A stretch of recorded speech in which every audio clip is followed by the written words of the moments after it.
between. Okay, continuing with the chapter, Ivan tries O level. We have read in the story yesterday where we understand that Ivan, who is a prisoner of the Oxford prison, he is a very smart, a very clever prisoner. He is not a violent person. He is a decent man, and he has a spirit to achieve further qualification. He wants to increase his academic qualification. So he has learned German language. More or less, the learning of German language for him was like a private tuition when nobody else in the prison was taking. He was the only one who was doing that. And now he was going to appear for his German language, German O level examination. So in the beginning, we have read the governor of the Oxford prison talks over the phone to the head of the examination board, where the examination board head expresses his concern of conducting an examination of a prisoner. He questions him that if he is a non-violent person and there won't be any kind of trouble. On this, the general tells that he is absolutely a non-violent person, but yes, he is a person who can bring disgrace to the prison authorities by running away, as he has attempted doing so thrice earlier in the earlier prisons, and now he has been shifted here. So then we find where we are introduced to Mr. Jackson. Mr. Jackson is one of the senior officers of the Oxford prison. He is very strict, very stern, and he is the one whom Ivan doesn't like him at all. And they talk about his cleaning, they talk about taking all the precautions with Ivan. And then we find Mr. Jackson being somewhere very strict with him, taking all sort of measures to ensure that the examination is held in full with full vigilance and complete safety and security. He tells Ivan, Mr. Jackson tells Ivan to remove the hat, but Ivan tells him that it was his lucky charm, so he didn't want to remove it. Mr. Jackson somewhere has that compassion in his heart. He's a soft-hearted person, basically, but at the out front, he seems to be a very strict and a stern person, and Ivan is well aware of it. Right now, it's a day of the examination. He has shaved himself, and he knows that somebody will be there with some paper. We find another person who is there, who will be as an invigilator for the invigilation duty. With all his matter, he will be ready there. Right. So we are going to just a second, please. Ma'am, we have to read from page Anmol. I'm from where? Who is going to listen in? I will tell you who's going to listen in. Laddie, it's the governor himself. See, he don't trust you a bloody inch. And nor do I. I will be watching you like a hawk. Evans, so keep your nose clean. Clear? He walked towards the door. Evans nodded. He had already thought of that, and number two handkerchief was lying ready on the bunk, a neatly folded square of white linen. Just one more thing, Einstein. Yeah, what's that? Good luck, old son. In the little lodge just inside the prison's main gate, the Reverend S. McCleary signed his name neatly in the visitor's book, and thence walked side by side with a silent prison officer across the exercise yard to the wing, where he was greeted by Jackson. The wing's heavy outer door was unlocked and locked behind them, the heavy inner door the same, and McCleary was handed into Stephen's keeping. Get the razor, murmured Jackson. Stephen nodded. Well, you keep your eyes skinned. Clear? Stephens nodded again, and McCleary, his feet changing up the iron stairs, followed his new guide, and finally stood before a cell door, where Stephens opened the peephole and looked through. That's him, sir. Evans, facing the door, sat quietly at the farther of the two tables. His whole attention riveted to a textbook of elementary German grammar. Stephens looked the key from its ring, and the cell look sprang back with a thundered metallic twang. Okay. Now, see, we introduced a few people here. McCleary, I told you yesterday also, he is the man who is there from the examination board to conduct the examination. He can is there for the invigilation duty also. And then the other person we know is Stephen. Stephen is again one of the persons in the prison only. And when McCleary enters in, he everybody is keeping a close watch on him, who what all things he is carrying, how he is behaving, everything. So Mr. Jackson, who is giving orders to Stephens to uh, giving orders to McCleary to remove the razor, to do that thing, and Stephens further is taking up the orders. He is further conveying it to Mr. McCleary, and he's taking care that everything is going on smoothly. There is no kind of disturbance and no smartness or no cleverness or no gameplay here in conducting the examination. Right? Let's continue further, please. It was 9:10 a.m. when the governor switched on the receiver. He had instructed Jackson to tell Evans of the temporary little precaution. That was only fair, as if Evans wouldn't spot it. But wasn't it all a bit theoretical? Evans, sorry, schoolboyish almost?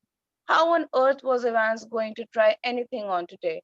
If he was so anxious to make another break, why in heaven's name hadn't he tried it from the recreational block? Much easier. But he hadn't. And there he was now, sitting in a locked cell, all the prison officers on the alert, two more locked doors behind his cell, and the yard, and a yard with a wall as high as hashtag. Yes, Evans was as safe as houses. Anyway, it would not be any trouble at all to have the receiver turned on for the next couple of hours or so.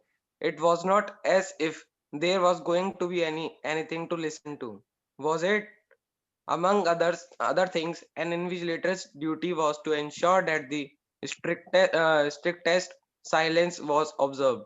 But but still, that little nagging doubt might Evans try to take advantage of McClary, get him to smuggle in a chisel or two, or a rope ladder, or The governor sat up sharply. It was all very well getting rid of any potential weapon that Evans could have used. But what about McCleary? What if, quite unwittingly, the innocent McCleary had brought in something himself? A jackknife, perhaps? And what if Evans held him hostage with such a weapon? the governor reached for the phone. It was 9:12 a.m. The examinee and the invigilator had already been introduced by Stephens. When Jackson came back and shouted to McClary through the cell phone, "Can you come outside a minute, sir?" "You too, Stephens."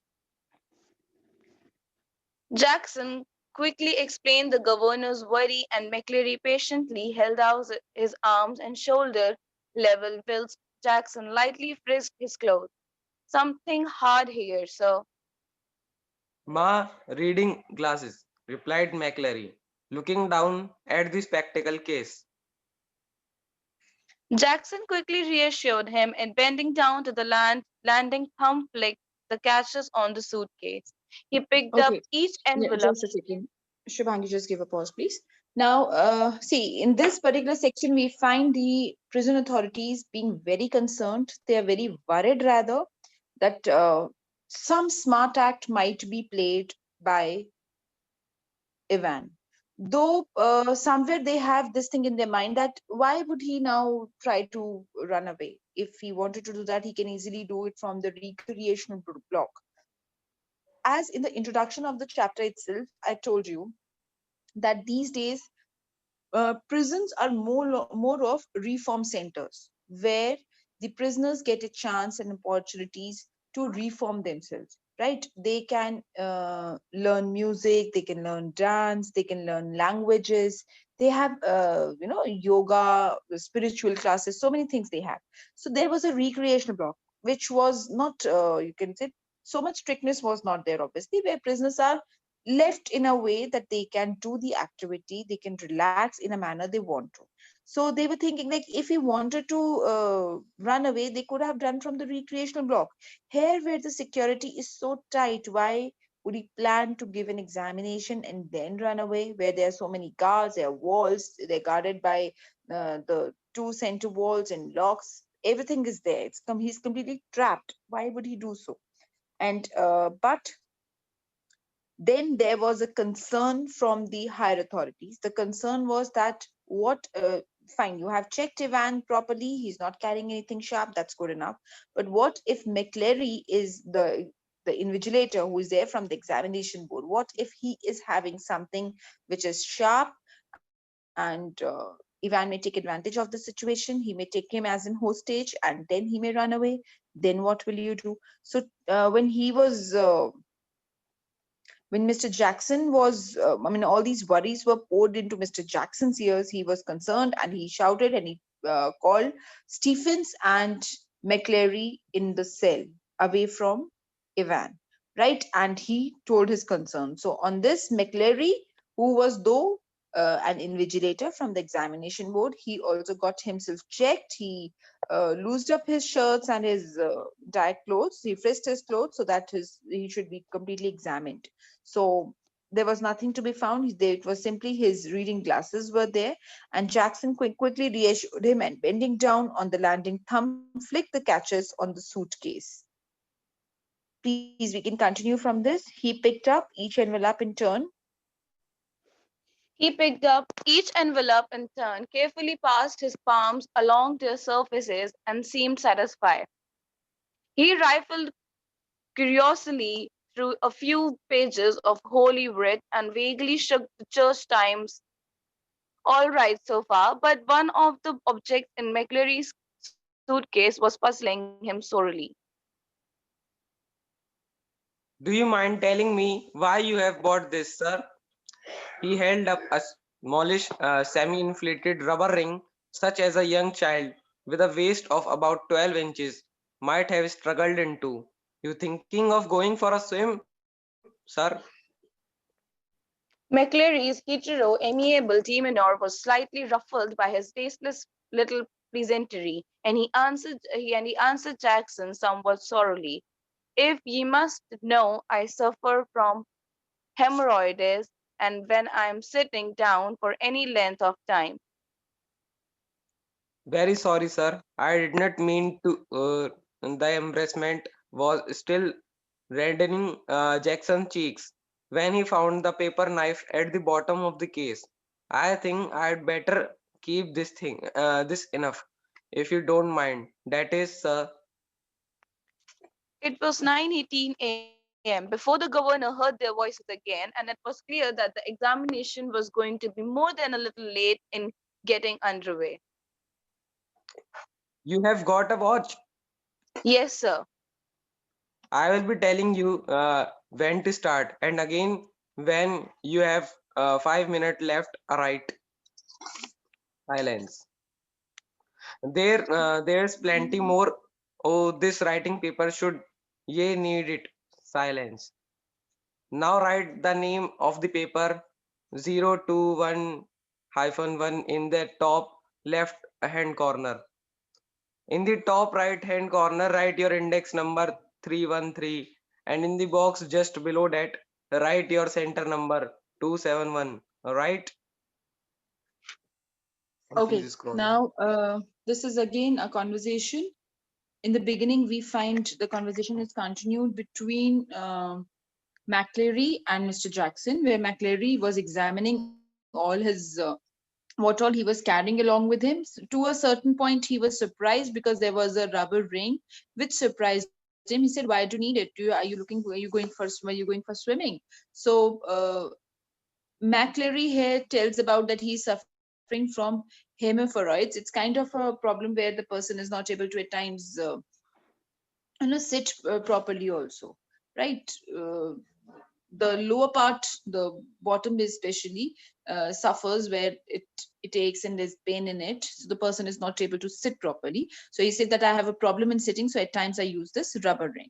So very sorry, sir, I didn't mean to. And the embarrassment was still reddening Jackson's cheek. So somewhere Jackson, being a stern officer, but still he had that respect that an examiner was there, an invigilator was there from the examination board.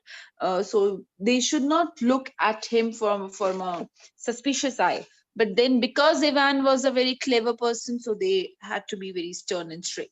So then it was 9:18, and before the governor heard their voices again, it was clear that the examination was going to be more than a little late in getting underway. So it was obviously because of all these examination, this checking and everything, the examination was going to be a little late. So now, McCleary, you have got to watch. Yes, sir. I'll be telling you when to start, and again when you have 5 minutes left, right? So McCleary tells Ivan that how and when he's going to start, and then he further gives him in the general instructions to put on the roll number, center number, examination, and all these things, right? Let's continue further, please. I am going to. I am now going to. He is not going to stay here, is he?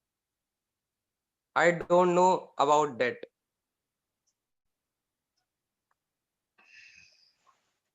Mr. Mr. Jackson's Jackson, given me strict instructions too. how am I supposed to concentrate on my exam with someone breathing down my neck? Christ, sorry, sir, I did not mean. The governor reached for the phone. Jackson. Ah, good. Get Stephens out of that cell. Will you? I think we were perhaps overdoing things. As you wish, sir. The governor heard the exchanges in the cell, heard the door clang once more, and heard McClary announce that the examination had begun at last.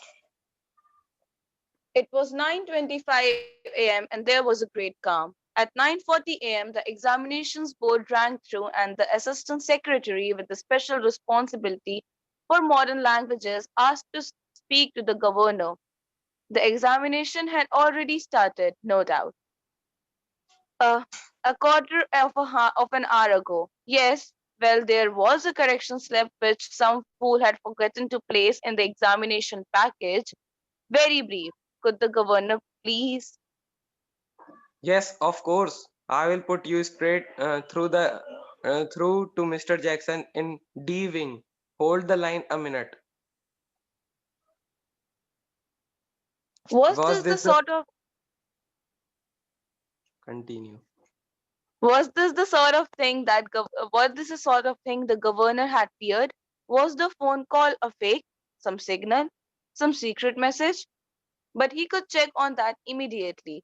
He dialed the number of the examinations board, but he heard the dial the num- but he heard only the stacked up bleeps of line engaged. But then the line was engaged. But then the line was engaged, wasn't it? Yes, very intelligent. That. 2 minutes later, he heard some whispered communication in the cell, and then McClary's bored Scott's voice. Will you please stop writing a V while Mr. Evans and listen carefully? Candidates offering German 021-1 should note the following correction on page 3, line. Please scroll down. Fourth word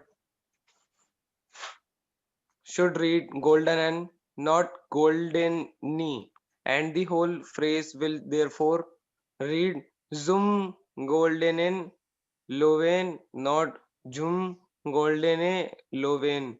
I will repeat that. Shall we take a Now, pause?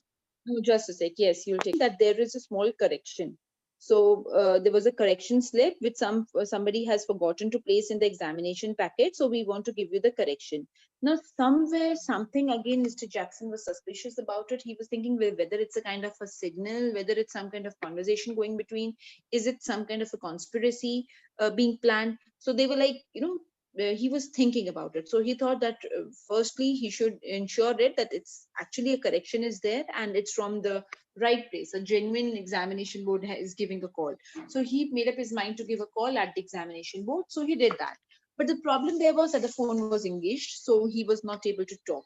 So he had no other option but to take the correction. So the correction was told to him on page number 3, line number 15. The fourth word should be not Goldine, and the whole phrase will therefore read as Zum Goldinen Lowen, not Zum Goldine Lowen. So I will repeat that. So it was repeating, was told him very clearly. Now the governor listened at all this, and he remembered all about the agreements of adjectives, and so did McCleary. So, by the sound of things, for the minister's pronunciation was most impressive. But what about Evans? He probably didn't know what an adjective was. So, Evans was not known to this word, but then it was given to him. Please continue from this. Can we? Do we have? I don't think we have that much time. So, tomorrow we are going to continue